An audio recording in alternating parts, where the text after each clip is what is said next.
friends told me, oh, you should try this thing called Jiu-Jitsu. It's kind of like wrestling, but you can choke people. That was kind of all I needed to be convinced. And then from there, I kind of got hooked.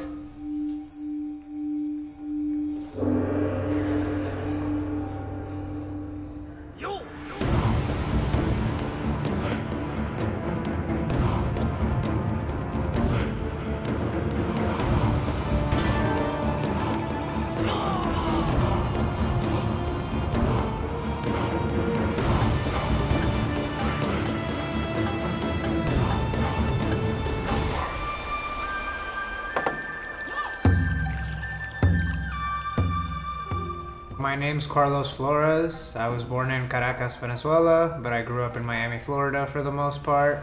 And for the past 6 years, I've been representing Alliance Jiu-Jitsu. I had no idea what Jiu-Jitsu was until I started wrestling in high school. My name is Juan Herrera. I was born in Bogota, Colombia, and I was raised in South Florida, Miami, baby. I started originally training back in 2012 in high school. He was the one that actually, inspired me to join the wrestling team. Back then, was small, skinny, but he was made of iron. He was absolutely the guy that you would underestimate. And as fortune would have it, we ended up becoming really close friends, I would say best friends.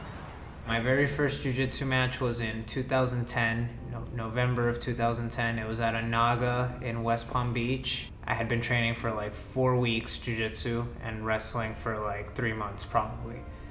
And I lost my first match, and I remember thinking to myself, like, I have to figure out how to get good at this. I had actually been bullied a lot in middle school because I'm short, I'm not very big or intimidating, so I was obviously a very easy target. And at the time, I didn't know how to defend myself. I mean, he's still a beast, as he always has been, but to watch this guy go from this blue belt who was strangling me and teaching me the ropes to this like seasoned brown belt, his mind is really built for this kind of stuff. It really is.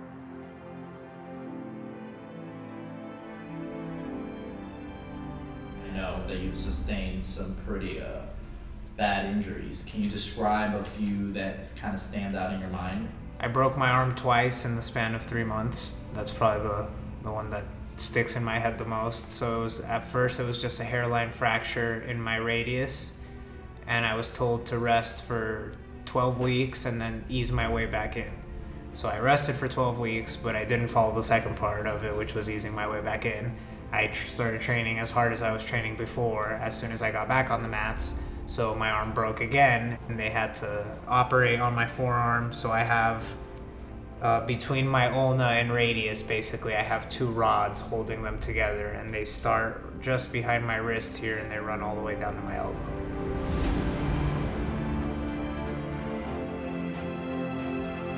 Why are you sweating so much right now, Carlos?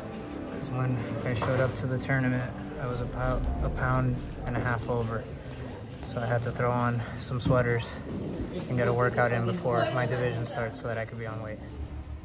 I think my mom basically was the one that was the most worried about it because she started reading up about all the cases there have been in the past of wrestlers dying from cutting too much weight or MMA fighters dying from cutting too much weight. If I had to pick one as the hardest weight cut I've ever had to do, it was probably my junior year of high school before GMACs, which GMAC stands for Greater Miami Athletic Conference.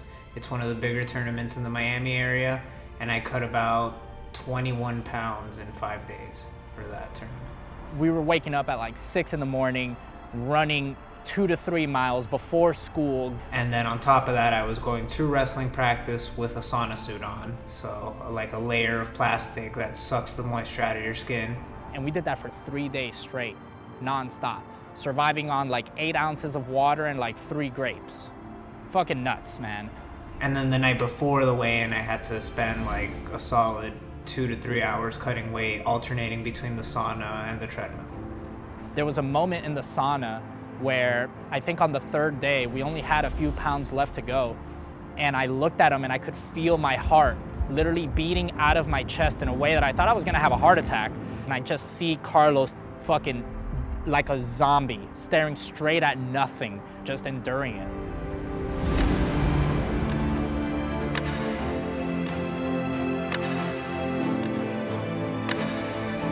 I think one of the biggest things that jiu-jitsu has taught me to apply to my day-to-day life is to be patient.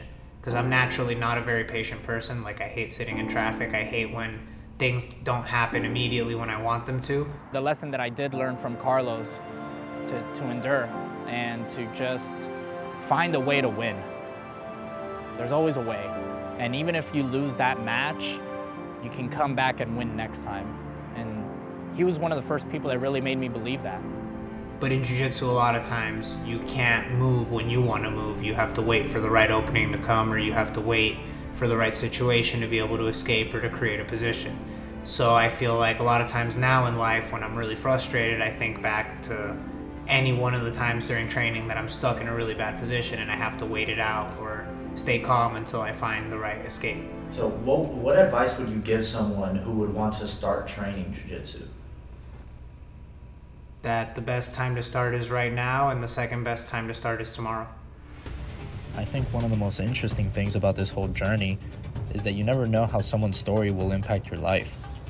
A winner isn't someone who wins all the time. A true winner is someone who can develop the discipline and courage to keep getting back up. You